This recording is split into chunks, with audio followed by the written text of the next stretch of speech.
So, we've been doing JBAT for 2 years. To celebrate and try something a little different, I wanted to do a sort of casual video on some of my favorite or some of the most interesting maps that I've seen from a variety of worlds and genres of media. This isn't really a ranking, nor is it going to be weighted based on how realistic I think any of these maps are. I just want to discuss some maps I like alongside one that has been long requested for me to talk about, and I'm no authority on what makes a map accurate. I do not personally have much interest into all of what goes into making realistic maps, and so my focus is on how these maps accomplish the goals they are setting out to accomplish. Being mad that the Wings of Fire map, for example, is shaped like a dragon is sort of missing the point. This video doesn't really need that much of an introduction, so we'll start with the first one I want to discuss, which is that of Middle-earth, mostly because I actually don't have all that much to say about it, but what I do have, I think, will set the stage for what I have about the other ones. I personally like the map of Middle-earth primarily because of its scaling, which might seem a little odd at first, and it's true that I don't really care about how realistic a map is, as I just said earlier in so many words. But when it comes to something like scaling, I'm kind of the opposite way. Scaling, if anything, can be one of the most important things that a map can do well, to make the audience understand and feel the size of the area that is being portrayed. This is a symptom of so many things, from how detailed you can see that the coastlines are, to the densities of forests and mountains and other natural features,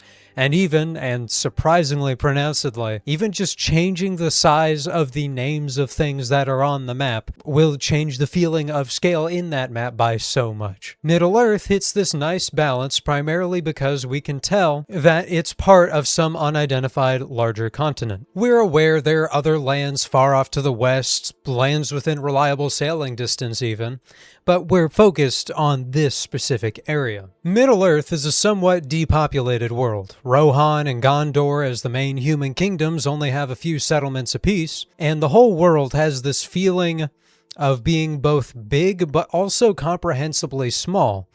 It has size enough that it feels like an adventure to explore it as we read the novels, yet it's also condensed enough that it feels believable that the fate of what essentially makes up all of civilization is in the hands of a few select heroes. The scale is set such that it's easy to comprehend all of the pieces moving. And this map is just one part of that sense of scale. As with many things Tolkien did, even his map sets us a good standard for fantasy maps. However, in a number of ways, it actually isn't really my favorite, but it is a great baseline. I might actually like Earthsea's map a little bit more, especially because it serves its narrative so thoroughly well. I say this despite probably somewhat controversial opinion incoming. I was kind of lukewarm on Earthsea as a novel, at least the first one. I might have to try out the others to really get it. But the way that the map serves the world's purpose is excellently done. Something I will always give Earthsea credit for is that it really feels like a unique world among the fantasy zeitgeist. The idea of all of these disparate isles scattered across the sea, and yet, despite their distance, being united relative to the seemingly endless ocean surrounding them that seems to careen off the world's edge at its terminus, is really interesting. Just the idea of there being these tiny uncharted islands lost and cast away in the sea, as we see with the exiled couple in the first novel, is very believable in this context. And the sea itself is frightening and worthy of respect because, if you get lost, the land masses are so small and far apart, and the vastness of the open, empty ocean void around them so great, that the idea of losing yourself and never being found feels like a real culture-defining trait for that world. I mean, I would say that feelings like this are in some way one of the main appeals of Earthsea and its world, but honestly, its greatest strength is just that it feels so different from the world most of us occupy, and from the other fantasy worlds most of us see. In Le Guin's primarily pulling from non-European cultures as inspiration gives me the same feeling I get when I read about the history of Polynesian peoples exploring the vastness of the Pacific and stumbling across new islands, with the threat of what must have seemed like a truly endless ocean always looming in the minds of such adventurers. But next, I want to talk about the map for the Farseer trilogy and the broader realm of the Elderlings setting. I love this series even though I'm not quite finished with it yet. but I think the map is a good example of one that is just fine. But fine in the sense of one that is well crafted, even if it's not one that completely redefines your worldview on fantasy map making. One of the defining traits of this setting is that everything has a pretty direct and simple English name. The main location of the first 3 novels is the 6 duchies. There are nobles named directly after virtues like King Shrewd or the princes of Regal and Chivalry and so on. There's the Mountain Kingdom, the Rain Wilds, the Outislanders or Islanders? One of those two. I like Outislanders, it's more fun to say. The map itself, though, as said, it's fine. But the names are kind of a fun subject to speak on and really why I brought this map up. When I first looked at the back of the first Farseer novel, I read names like Prince Chivalry, for example, and my knee-jerk first thought was, that's stupid as hell. But honestly, if you look into the etymology of most real things and locations, most towns and cities are just the equivalent of being named things like Big River, Green Trees, or some other such incredibly basic descriptor. And it was in that moment that any remaining pretensions about fantasy names for things kind of disappeared in me. Because the names that we gave things in real life would have most world builders calling them unrealistic and lazy. And that's not to say anyone has to name things that way, but it definitely broadened my horizons as to what sorts of things make up appropriate fantasy names for various pieces of media. As long as they fit the theme and the vibe of whatever you're writing, seems fine to me. And even though Farseer does have a place called the Mountain Kingdom, it still isn't averse to giving things more unique names, as that Mountain Kingdom is populated by the Chiurda, which is not a basic English word as far as I know. Otherwise, my main thoughts on the Elderlings map is that, and I've heard this around, that it is basically a slightly mirrored Pacific Northwest with a little bit of creative freedom thrown in for the presence of some more varied biomes than would otherwise exist in such a setting. But I have no real issue with that. There are definitely times reading the novels when this region feels pretty small. Voyages I would have expected to take weeks or months end up taking only a few days, but when one considers the real-life location meant to be the inspiration for this place, and the fact that in general travel times by definition have to be one of the main things you worry about when creating a world for a fantasy story, I think it works out all right. I mean, at the end of the day, there are really only 3 options with that. Either 1, you have a large landmass and no shortcuts, and therefore very long travel times you need to plan the story around. Option 2, have a large landmass and a magical shortcut of some type so you don't have to worry about travel times as much, though you then get sort of the opposite problem of having to think about how logistics and economies change if goods can be transported over vast distances so quickly, but that's neither here nor there, I guess. Or option 3, to have a smaller landmass, and therefore narratively convenient short travel times by default. Farseer for the most part seems to have chosen that last option, and that makes sense and seems to work for me. The next map I want to talk about is that of Skyrim. Not Elder Scrolls, mind you, just Skyrim. I have many and complex thoughts about Skyrim as a game, because to me, it's sort of the epitome of a min-maxed game design. Incredible in some aspects. I mean, we use music from its OST in almost every video that we make, maybe even as I'm speaking right now. And yet, it's also really pretty mediocre in a lot of other ways. Both sides in the Civil War, to me at least, are kind of uninteresting, not particularly spectacularly written, and unappealing to actually join for a variety of reasons. But there's no mystery to me as to why Skyrim became such a cultural icon of a game. Such a cultural icon that when I looked up how often it's been re-released on different consoles, the answer was 15 on a post from 4 years ago. But anyway, it does deserve its fame in part because of the wonder that is nourished by the world and the map. Like most Bethesda games, you start off with no marked locations on the map. You have to explore these idyllic mountains and tundras yourself to arrive at any important destination, at least the first time. And the world is so chock full of stuff to do that you'll inevitably wander off into dungeons and caverns and so on. Now, obviously, this video isn't a review on Skyrim. Maybe I do something like that someday because I have a lot to say about the game, but for today's purposes, I think the main thing it accomplishes well is feeling dense despite not being that big, and being interesting despite not covering as many biomes as you might expect to see in a fantasy game. Most of the game is some combination of Nordic forest with or without snow, and on a mountain or near a mountain. And even the overhead map itself that you go on to actually just check your location on in the game aids the game's sort of etheric, mystical vibe. It's gray, it's foggy, it's mountainous, like it's really from another world. And honestly, isn't that what we all want from our fantasy media? It's just another part of what it is I think made it so successful. More than so many other games, it really takes you away to somewhere that feels so thoroughly different from reality. Even if it is just a fantasy twist on Scandinavia with Roman soldiers trying to take it over. Or retake it, I guess. For a different approach, but another great RPG map, I defer to Breath of the Wild. I could also say Tears of the Kingdom, but it's essentially Breath of the Wild plus in the regard I want to talk about, and Breath of the Wild did it first, so... Anyway, this one is great for something Skyrim's didn't do. Breath of the Wild's map is massive, almost double the square mileage of Skyrim's, and it has a great deal of biome diversity that serves the game's story by making each section of the game, as you hunt down the divine beasts, feel almost like a separate adventure. Both games use the open world to their fullest advantage, but I think Breath of the Wild's is special purely because you can actually seek out the divine beasts in whatever order you wish. If you immediately head southwest towards the Gerudo, that's fine.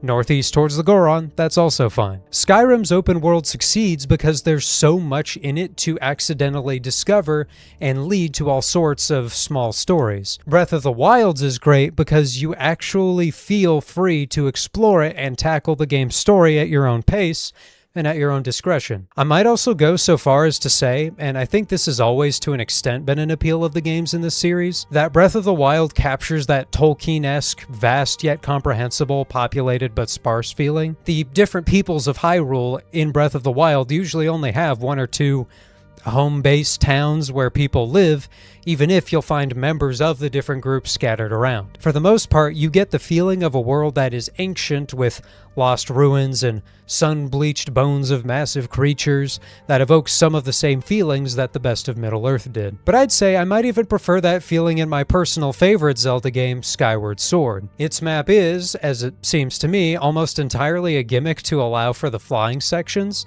and yet it serves to make the world feel vast even despite there only being a fraction of the playable area as in the previous two games we've talked about. Skyward Sword isn't really even an open world game, but the idea of having to soar over the clouds and drop into these little sections of the implied vast scale of Hyrule makes these segments feel like one part of a massive whole. It's such a creative way to work around what I presume were the technological limitations of the time, but you live on an island floating above it all and have to descend far beneath the clouds onto the rumored and dangerous ground of a primordial land ravaged by time in order to find that which you need to reunite with Zelda. There's just a feeling to it that's hard to nail down, but that I really love. And even despite the game not being open world, there's still plenty of exploration to do through all the various tiny floating islands in the open sky sections. Maybe I'm just biased towards Skyward Sword, that's almost certainly the case, but it is a great implementation in my opinion. And the next map I want to talk about is Warhammer Fantasy.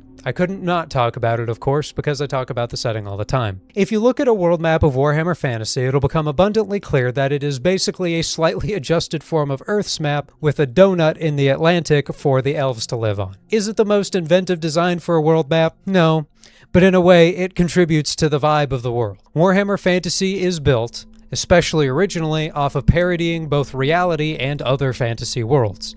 It has all the contemporary fantasy races you expect, like elves and dwarves, but they're all cranked up to 11.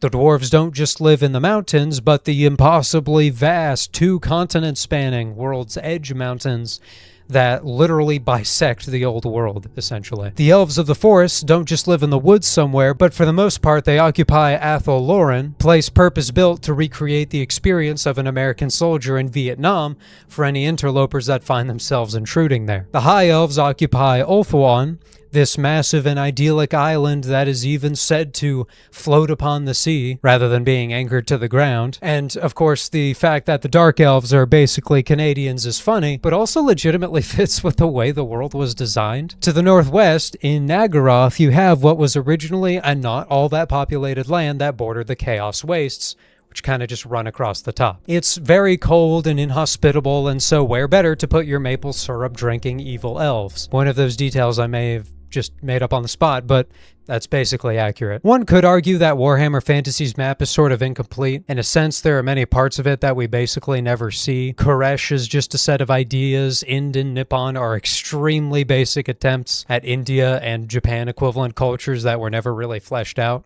And even Cathay, despite getting a lot more attention as of late, is still literally just named for an already existing word for China. But the thing I like about the map is that it adapts all of these concepts that seem kind of stupid in their simplicity pretty well into the world's internal logic. If you have stereotypical fantasy China, it might as well have a stereotypical Great Wall. But not to keep out Mongolians, but Chaos Invaders this time. Your Eastern Europe, Russia equivalent in Kislev might as well have its Siberia as well, but rather than a vast tundra populated with native tribes, bears, and tigers, you have the Chaos Wastes, the invasions of which Kislev is subject to as the front-line defender of most of the rest of the world. Much of the old world's design is, in essence, analogous to either Viking or Mongolian invasions, but as with everything, it's just turned up to 11. Rather than pagan raiders, you have demon-worshipping raiders. Rather than burning down your cities for the value of their wealth, they do it for the value of your soul as a sacrifice. It's almost deceptive. In a way, it's sort of like Realm of the Elderlings, as it comes off as sort of absurd by default, and yet it works pretty well once you immerse yourself into the world. But to end off our second anniversary video, I'm going to cover something that has been long requested and kind of memed, so here are my thoughts on the LEGO Ninjago world map. This is something I briefly mentioned a year ago at the end of the lazy world building video as an example of a map that's ultimately pretty silly, but there's apparently a little bit of a rabbit hole of information about this because as I understand it, this isn't actually the canonical map of the Ninjago world. Not officially, anyway. I had no idea about any of this going in to write this video. I was watching Ninjago back in like 2011 when it first came out, and I got a bunch of the sets and the spinners and the cards and all that stuff.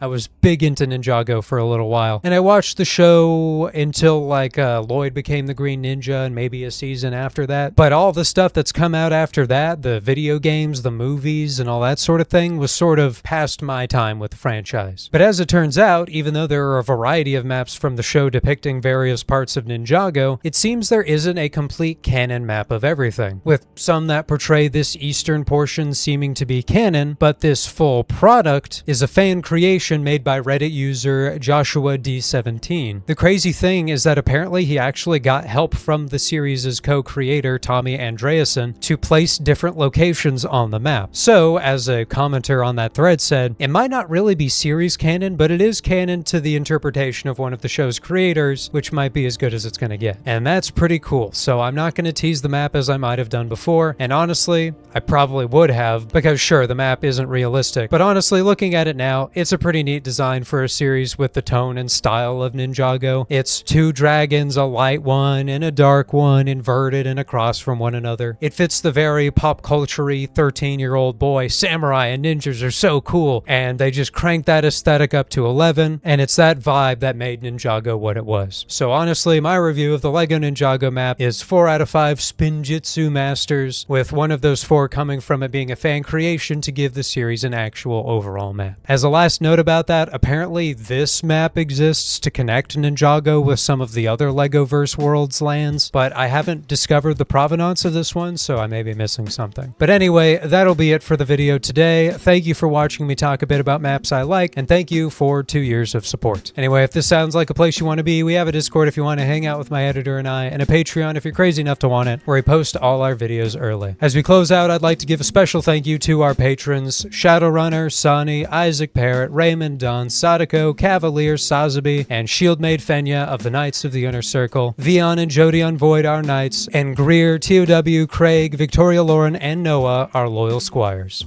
And remember, all maps that aid the aesthetic, feeling, or internal logic of the world they depict are probably good.